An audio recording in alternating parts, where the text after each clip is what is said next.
Assalamualaikum saudara muslim sedunia. Pasti Anda mengenal Muallah Waili Jai. Semenjak jadi muslim, dia membongkar Bible. Yuk tonton keseruan Lili J. Ini seru bro. Jangan lupa subscribe, like, dan share ya. Hai umat muslim dan Kristen, saya punya pertanyaan. Ya, apakah umat Kristen menyembah Yesus? Ya, di Matius pukul 2:11, tertulis bahwa para pengikut menyembah Yesus. Apakah ada orang lain yang disembah dengan cara yang sama seperti Yesus di Alkitab? Ya, Raja Daud disembah seperti ini. Yusuf juga disembah dengan cara yang sama persis. Dan Abraham juga. Jadi semua orang ini juga adalah Tuhan, tidak hanya Yesus. Mengapa? Yesus juga berkata di Yohanes pukul 10:30, aku dan Bapa adalah satu. Apakah ada orang lain yang satu dengan Tuhan? Nah, sebenarnya Yohanes pukul 17:21 mengatakan bahwa para pengikut adalah satu dengan Tuhan. Dan kemudian ayat berikutnya mengatakan bahwa kita semua bisa menjadi satu dengan Tuhan. Jadi kita semua bisa menjadi Tuhan. Tidak. Yesus berbeda. Dia melakukan mukjizat. Setiap nabi di Alkitab melakukan mukjizat dan Al-Quran menegaskan hal ini di bab 4078.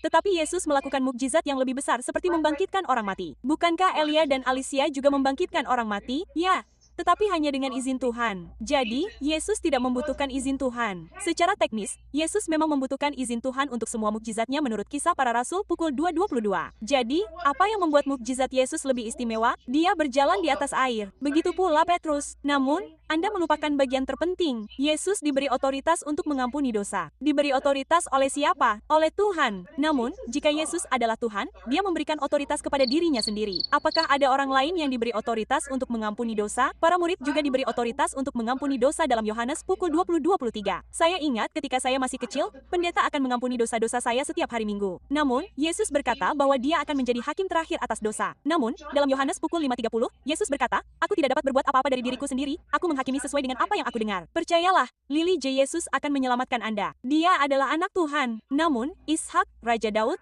Adam, Raja Salomo, seluruh Israel juga adalah anak-anak Tuhan. Yesus adalah jalan, kebenaran, dan hidup. Oke, apakah Yesus menyembah seseorang di dalam Alkitab? Yesus berdoa kepada Tuhan lebih dari 30 kali di dalam Alkitab.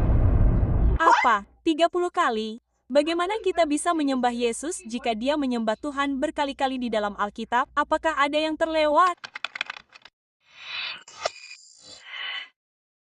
Siapakah Yesus? Umat Kristen mengatakan bahwa Yesus adalah Tuhan. Namun di dalam Alkitab, Yohanes 17:3, Yesus mengatakan bahwa dia diutus oleh Tuhan, tetapi kita mengatakan bahwa dia adalah Tuhan dalam wujud manusia. Lalu mengapa Matius pukul 21:11 mengatakan bahwa Yesus adalah seorang nabi? Dia lebih dari sekadar nabi. Apakah Yesus pernah secara eksplisit mengatakan bahwa dia adalah Tuhan? Tidak. Apakah Yesus pernah berkata, sembahlah aku? Tidak. Dan di Lukas pukul 6:12, Yesus berdoa sepanjang malam kepada Tuhan. Mengapa Tuhan berdoa sepanjang malam kepada dirinya sendiri? Yesus menunjukkan sisi kemanusiaannya. Di Yohanes pukul 11:41, Yesus berkata bahwa dia tidak melakukan mukjizat sendirian. Dia berkata bahwa Tuhan melakukan mukjizat melalui dia. Namun, begitulah cara kerja Tritunggal. Apakah Tritunggal itu Bapa, Anak, dan Roh Kudus? Apakah Tritunggal pernah disebutkan di dalam Alkitab? Tidak. Hal lebih baik jika kamu tidak bertanya dan percaya saja, kamu akan diselamatkan pada hari penghakiman. Namun, dalam Matius pukul 24:36, Yesus berkata bahwa dia tidak tahu hari penghakiman. Jika dia Tuhan, bagaimana mungkin dia tidak tahu ini? Tuhan memilih untuk membatasi dirinya dan menjadi lemah saat dia berada di bumi. Jadi, Tuhan itu lemah? Tidak. Namun, kamu mengatakan bahwa dia mati di kayu salib. Itu benar. Jadi, Tuhan bisa mati? Tidak. Dia mengalami kematian untuk menyelamatkan kita. Menyelamatkan kita dari apa? Dosa asal. Apa dosa asal? Ketika Adam, manusia pertama, digoda oleh setan dan memakan buah terlarang. Tunggu dulu. Jadi, maksudmu Tuhan menghukum seluruh umat manusia karena dosa satu orang. Kemudian dia menjadi manusia untuk menyalibkan dirinya sendiri untuk menyelamatkan kita dari dirinya sendiri.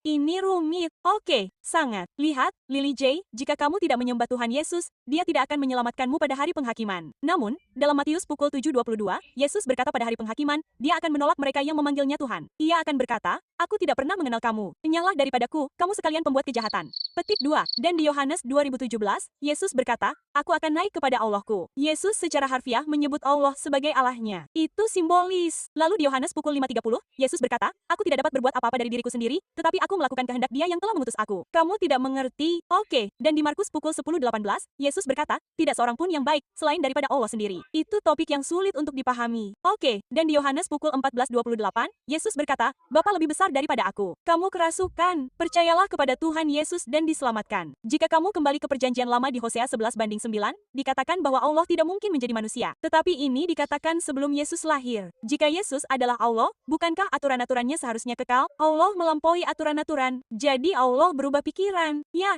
tepat sekali. Namun dalam bilangan pukul 23:19, dikatakan bahwa Tuhan tidak berubah pikiran, tetapi Yesus adalah anak Tuhan. Selain itu, dalam bilangan pukul 23:19, Tuhan berkata bahwa Dia tidak mungkin menjadi anak manusia. Dan Yesus menyebut dirinya anak manusia lebih dari 80 kali dalam Alkitab. Tolong berhenti bertanya.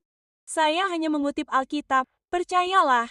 Biarkan Roh Kudus masuk ke dalam hati Anda. Yesus mengasihi Anda. Saya mengasihi Yesus. Tetapi bukankah lebih masuk akal untuk mengatakan bahwa Dia adalah utusan yang diutus oleh Tuhan, bukan Tuhan sendiri? Bagaimana menurut kalian?